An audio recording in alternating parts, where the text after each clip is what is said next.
Hello friends, क्या आपको 2019 और 2020 वाला दौर याद है जब लॉकडाउन लगा था?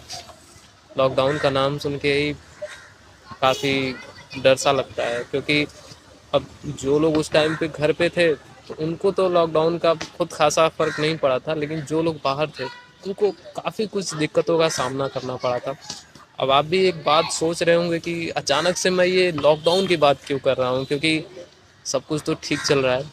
तो देखिए, आज के टाइम पे, यानी कि अभी के टाइम पे सोशल मीडिया पे कुछ वीडियोस जो हैं वो काफ़ी ज़्यादा ट्रेंड कर रहे हैं। दरअसल बात ये है कि हाल ही में एक वायरस जो चाइना में देखा गया है, और इस वायरस को भी लेकर ये बहुत सारे दावे किए जा रहे हैं कि ये जो वायरस है वो एक तरीके से कोरोना से ही मिलता जुलता वायरस है, और ये कोरोना की तरह ही फैल रहा है, कोरोना की तरह ही तबाही मचा रहा है। और भी कई सारी बातें जो हैं इसमें निकल कर आ रही है कि हो सकता है कि एक बार फिर से काफ़ी कुछ दिक्कतों का सामना करना पड़े लोगों को, हो सकता है एक बार फिर से लॉकडाउन में जाना पड़े, क्योंकि स्टार्टिंग टाइम में कोरोना भी उस तरीके से सीरियस नहीं लिया गया था। तो फिर बाद में उसकी तबाही देखने को मिली थी, जैसे कि चाइना से निकल कर यूके, उसके बाद यूएस, उसके बाद इटली, उसके बाद इंडिया, और मल्टीपल कंट्रीज़ में जो कोरोना वायरस था उसने काफ़ी कुछ तबाही मचाई हुई थी। तो इसको लेकर भी काफ़ी ज़्यादा हाइप किया जा रहा है कि एक बार फिर से दुनिया लॉकडाउन में जाने वाली है, एक बार फिर से लॉकडाउन लगने वाला है। तो कई सारी चीज़ें एक्सेट्रा एक्सेट्रा बहुत सारी बातें करी जा रही है। लेकिन क्या वाकई में लगता है कि लॉकडाउन लगेगा, या फिर ये खाली एक फेक है, या फिर र्यूमर्स है? तो आज हम लोग इसी बारे में इस वीडियो में बात करने वाले हैं। दरअसल बात यह है कि कुछ दिनों से चाइना के अंदर एक वायरस है, काफ़ी तेज़ी से फैला हुआ है, जिसको लेकर काफ़ी ज़्यादा डर का माहौल है। ऐसा इसलिए है क्योंकि क्योंकि ये वायरस चाइना से निकला है, ठीक उसी तरीके से जिस तरीके से कोरोना वायरस चाइना से निकला था। इसको इतना ज़्यादा हाइप क्यों दिया जा रहा है, मैं आपको उसके बारे में डिस्कस करूंगा। पहली चीज़ तो जिस तरीके से वो कोरोना वायरस जो था वो चाइना से निकला हुआ था, और ठीक उसी तरीके से जिस तरीके से जो कोरोना वायरस था वो स्टार्टिंग में उतना ज़्यादा सीरियस उसको नहीं लिया गया था। ये कहा जा रहा था कि एक छोटा मोटा वायरस है, तो उससे उतना कुछ ज़्यादा होगा नहीं। उसी तरीके से ये वायरस भी है, तो इसकी भी उतनी ज़्यादा हाइप नहीं है। लेकिन इसके बाद जो कोरोना वायरस ने तबाही मचाई थी उसको दुनिया ने देखा था। यूके, यूएस, उसके बाद इटली से लेकर इंडिया तक इस वायरस ने काफ़ी ज़्यादा तबाही मचाई थी। इटली ने तो पूरी तरीके से वायरस यानी कि कोरोना के आगे घुटने टेक दिए थे। वहाँ की गवर्नमेंट हार गई थी पूरी तरीके से, इतनी ज़्यादा वहाँ पे तबाही हुई थी कोरोना वायरस की।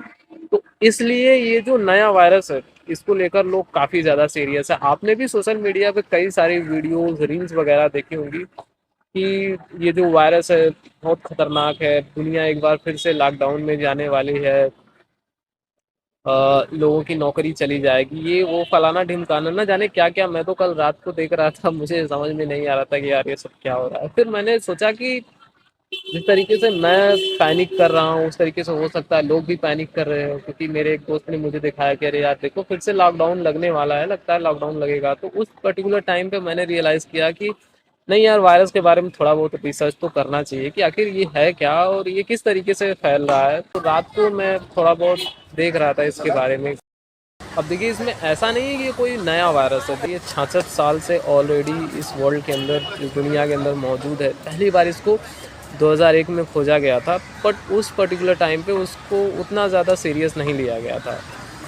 तो उस टाइम पे ना ही इसकी कोई वैक्सीन आई, ना ही इसकी दवा आ गई, तो समय के साथ साथ ये वायरस गुम हो गया था। बट ठीक 23 साल बाद फिर से ये वायरस एक्टिवेट हुआ है। तो इस बार इस वायरस को लेकर जो भी कंट्रीज़ है वो सीरियस है, क्योंकि कोरोना वायरस को लेकर भी पहले तो लोगों ने काफ़ी ज़्यादा लापरवाही हुई थी, लेकिन बाद में ये जब पावरफुल हुआ वायरस, इसका जब नया नया स्ट्रेन निकला कोरोना वायरस का, तो काफ़ी ज़्यादा तबाही मचाई कोरोना वायरस ने। तो शायद इसी को लेकर जो गवर्नमेंट्स है वो अलर्ट पे है, चाहे वो चाइना की गवर्नमेंट हो, चाहे वो इंडिया की गवर्नमेंट हो। ये सब चीज़ों को लेकर शायद ये लोग अलर्ट में हैं। बट अभी तक के जो अपडेट है वो मैं आपको शेयर करना चाहता हूँ। देखिए, डब्ल्यूएचओ ने ये कहा है साफ साफ कि अभी तक ऐसी कोई भी बात नहीं है जिसकी वजह से इस वायरस को काफ़ी ज़्यादा सीरियस लिया जाए। देखिए ये जो वायरस है इसका नाम ह्यूमन मेटा न्यूमो वायरस है। लेकिन बहुत ज़्यादा लोग इन्फेक्टेड नहीं हुए इस वायरस से। इंडिया के अंदर जो लोग इन्फेक्ट हुए हैं ये सामने जो आपको चार्ट दिखाई दे रहा है इसमें आप देख सकते हो और पॉज करके पढ़ सकते हो कि कौन कौन लोग इन्फेक्ट हुए हैं, वो कहाँ कहाँ से है, कितने लोग इन्फेक्ट हुए हैं। तो ये सारी डिटेल्स आप इस चार्ट के अंदर देख सकते हो। तो सबसे पहले मैं आपको बता दे रहा हूँ कि इस वायरस की वजह से अभी तक तो पैनिक करने की ज़रूरत नहीं है, क्योंकि जो भी बड़ी बड़ी संस्थाएं हैं, जो भी ऑर्गेनाइजेशंस है, अभी तक तो किसी ने ऐसा कोई भी अलर्ट जारी नहीं किया है जिसकी वजह से ऐसा लगे कि नहीं यार बहुत ही सीरियस इशू होने वाला है इस वायरस को लेकर। लेकिन फिर भी आप जैसे मास्क लगाना, उसके बाद खांसने या छींकने से पहले रुमाल का यूज़ करना, ये सारी चीज़ें बहुत ज़रूरी है, वरना इन्फेक्शन होगा तो प्रॉब्लम होगी। तो यही छोटी मोटी एडवाइज़री जो है वो डॉक्टर इस वायरस को लेकर कर रहे हैं। मैंने अभी आपको बताया, ऐसा नहीं कि मैं अपने मन से कोई चीज़ इस वीडियो के अंदर कह रहा हूँ।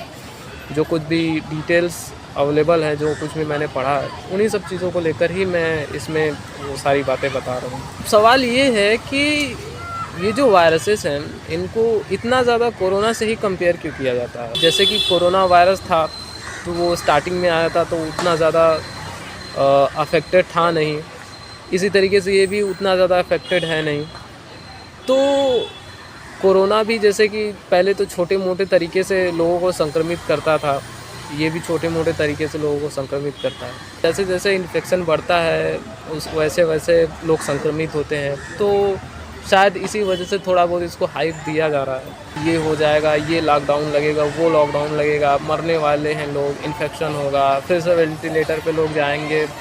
तो भाई ये सारी चीज़ें जो है ये खाली व्यूज़ के लिए है, लाइक्स के लिए है। दरअसल ऐसी कोई इसमें सच्चाई है नहीं, ये नॉर्मल सा एक वायरस ही है, जैसे कि सर्दी खांसी होती है। दरअसल कोई भी वायरस जो होता है आमतौर पर आप देखोगे तो अक्टूबर नवंबर या फिर फरवरी मार्च के महीने में आपको इसके सिम्टम्स ज़्यादा देखने को मिलेंगे। ये जो वायरसेस होते हैं इनकी वजह से ज़्यादातर सर्दी खांसी बुखार होना, यही सारी चीज़ें दिखाई जाती हैं। अभी तक जितनी भी बड़ी ऑर्गेनाइजेशंस है जैसे कि WHO वगैरह, इन सब ने अभी तक कोई एडवाइजरी जारी नहीं की है इसको लेकर, ताकि आपको पैनिक होने की ज़रूरत हो। बाकी जो भी अपडेट होगा मैं आपको बता दूँगा।